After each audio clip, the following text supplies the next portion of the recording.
संकेत लाइव में और मैं हूं तमन्ना। आज की ये खबर शिक्षा, न्यायपालिका और लोकतांत्रिक विमर्श तीनों के केंद्र में है सुप्रीम कोर्ट। सुप्रीम कोर्ट ने 8वीं कक्षा की एनसीईआरटी की सोशल साइंस की किताब में शामिल न्यायपालिका में भ्रष्टाचार वाले अध्याय पर रोक लगा दी है और इसे छापने व बांटने पर तत्काल प्रभाव से प्रतिबंध लगाया है। चीफ जस्टिस सूर्यकांत की अध्यक्षता वाली पीठ ने न सिर्फ नई किताब के वितरण पर रोक लगाई बल्कि पहले से भेजी गई प्रतियों को वापस लेने और डिजिटल वर्जन हटाने का भी आदेश दिया है। कोर्ट ने एनसीईआरटी के निदेशक और केंद्रीय शिक्षा सचिव को नोटिस जारी कर जवाब मांगा है। साथ ही सिलेबस तय करने से जुड़ी बैठकों की कार्रवाई, विवादित अध्याय लिखने वाले लेखकों के नाम और उनकी शैक्षणिक योग्यता का विवरण पेश करने को कहा। सुप्रीम कोर्ट ने कहा कि यह न्यायपालिका को बदनाम करने की गहरी और सोची समझी साजिश प्रतीक होती है और जिम्मेदारों की पहचान कर सख्त कार्रवाई की जाएगी। यहां तक कि अवमानना की कार्रवाई पर भी विचार हो सकता है। अगली सुनवाई 11 मार्च को तय की गई है और तब तक सभी राज्यों के शिक्षा विभागों को यह सुनिश्चित करना होगा कि किताब चाहे स्कूल में हो, स्टॉक में हो या ऑनलाइन लोगों की पहुंच से बाहर कर दी जाए। कोर्ट ने यह भी स्पष्ट किया कि प्रिंटेड या डिजिटल वर्जन का वितरण आदेश का जानबूझकर उल्लंघन माना जाएगा और 2 हफ्ते में मुख्य सचिवों को अनुपालन रिपोर्ट देनी होगी। इसके बाद कोर्ट एक कमेटी गठित कर सकता है जो पूरे मामले की जांच करेगी। विवाद की जड़ 23 फरवरी को जारी नई text book exploring society India and beyond part 2 है, जिसे 2026-27 सत्र में पढ़ाया जाना प्रस्तावित था।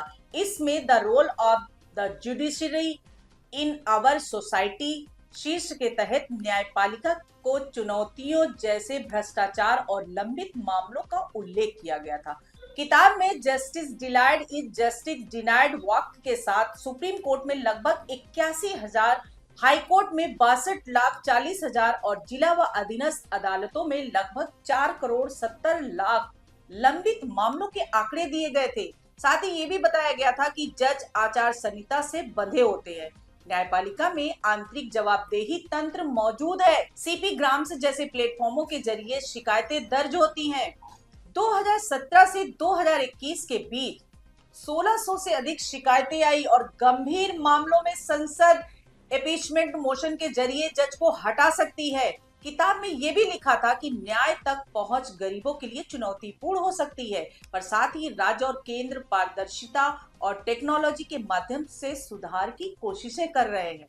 सरकारी सूत्रों का कहना है कि बताए गए आंकड़े संसदीय अभिलेखों और नेशनल जुडिशियल डेटा ग्रिड में उपलब्ध है, लेकिन फैक्ट के क्रॉस वेरिफिकेशन के लिए केंद्र से परामर्श नहीं लिया गया। कांग्रेस ने इस मुद्दे पर प्रतिक्रिया देते हुए कहा कि पाठ्य पुस्तकों में बदलाव आरएसएस से प्रेरित है और सुप्रीम कोर्ट की नाराजगी भी उचित है। जयराम रमेश ने कहा कि पिछले 10 वर्षों में एनसीईआरटी की किताबों में जिस तरह बदलाव हुए हैं उनकी जांच होनी चाहिए। अब बड़ा सवाल ये है कि क्या न्यायपालिका की चुनौतियों पर चर्चा करना उसे बदनाम करना है या यह नागरिक शिक्षा का हिस्सा होना चाहिए। वहीं दूसरी ओर ये भी उतना ही महत्वपूर्ण है कि स्कूली पाठ्य पुस्तक में प्रस्तुत सामग्री तथ्यात्मक, संतुलित और संदर्भ सहित हो, ताकि बच्चों के मन में संस्थाओं के प्रति अविश्वास नहीं बल्कि समझ और जिम्मेदार नागरिकता की भावना विकसित हो।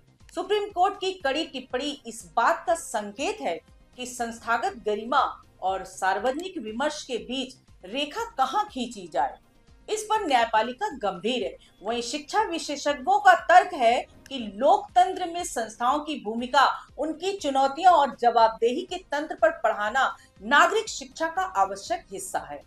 अंतिम निर्णय अदालत की सुनवाई और प्रस्तुत दस्तावेजों के आधार पर होगा। फिलहाल आदेश के अनुसार किताब का वितरण रुका हुआ है और राज्यों के अनुपालन सुनिश्चित करना है।